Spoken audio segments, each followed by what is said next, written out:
106 మండలాలను చెప్పి కేంద్ర సహాయం కూడా తీసుకొని దుర్మార్గమైన ప్రభుత్వం ఈ ప్రభుత్వం అని చెప్పి కూడా నేను మీకు తెలియజేస్తున్నా.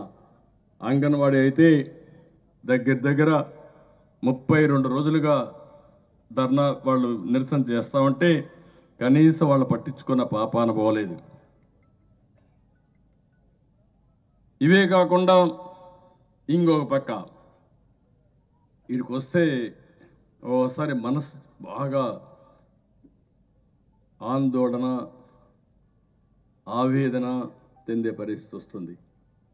5 ఏళ్లకు మునుపు కట్టిన బిల్డింగులన్నీ కడాన ఈ చట్టాలు ఏ విధంగా ఉంటాయంటే నేను దానికి మొన్న ఒక కథ చెప్పాను. భస్మాసురుడు శివుడిని వరవడగుతాడు, పాపం బోళా శంకరుడు వరమిస్తాడు.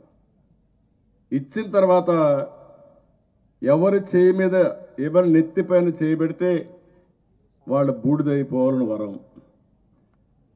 మీరందరూ ఇక్కడ ఆంధ్రప్రదేశ్లో ఉండే 5 కోట్ల మంది కూడా శంకరుడు మారిగా బోళా శంకరుడు మారిగా మీరందరూ కూడా వరం ఇచ్చేశారు, ఓటు ఇచ్చేశారు, ఓటు వేసేశారు.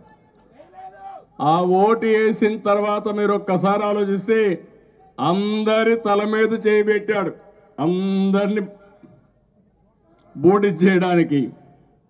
అప్పుడైతే ఆ భస్మాసురుడు శివుడైతే పారిపోయి దేవుడే పారిపోయాడు, మహావిష్ణు దగ్గర మొరబెట్టుకున్నాడు. నన్ను తప్పు అయిపోయింది, దుర్మార్గుడికి వరం ఇచ్చా కాబట్టి కాపాడనంటే ఆయన మళ్ళీ చూస్తే మీరు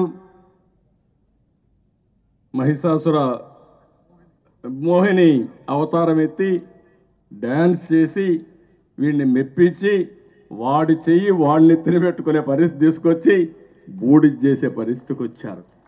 అంటే భగవంతుడికి తప్పలేదు ఈ కష్టాలు.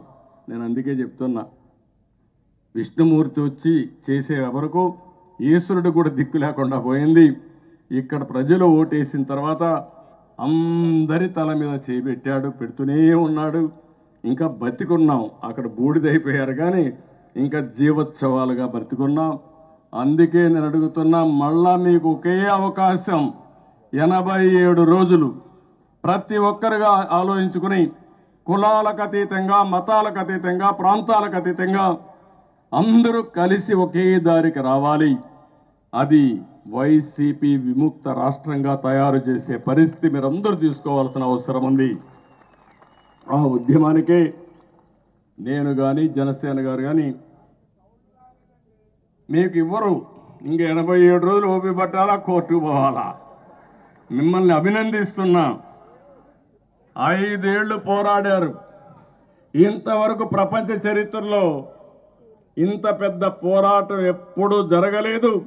అంత పెద్ద పోరాటం చేసిన ఇక్కడ రైతాంగాన్ని, ప్రత్యేకంగా ఆడబిడ్డల్ని మనస్ఫూర్తిగా అభినందిస్తున్నా. మామూలుగా జరగలేదు. కడాన మిమ్మల్ని చూస్తే ఇక్కడ అడుగడుగునా మిమ్మల్ని హింస చేశారు. ఇక్కడే మా పోలీసులు ఉన్నారు. పాపం వాళ్ళని నేనేం మాట్లాడను కానీ వాళ్ళు చేసిన అరాచకాలు అయితే రాక్షసు కూడా అంత అరాచకాలు చేయరు. అన్ని అరాచకాలు చేశారు ఈ పోలీసులే.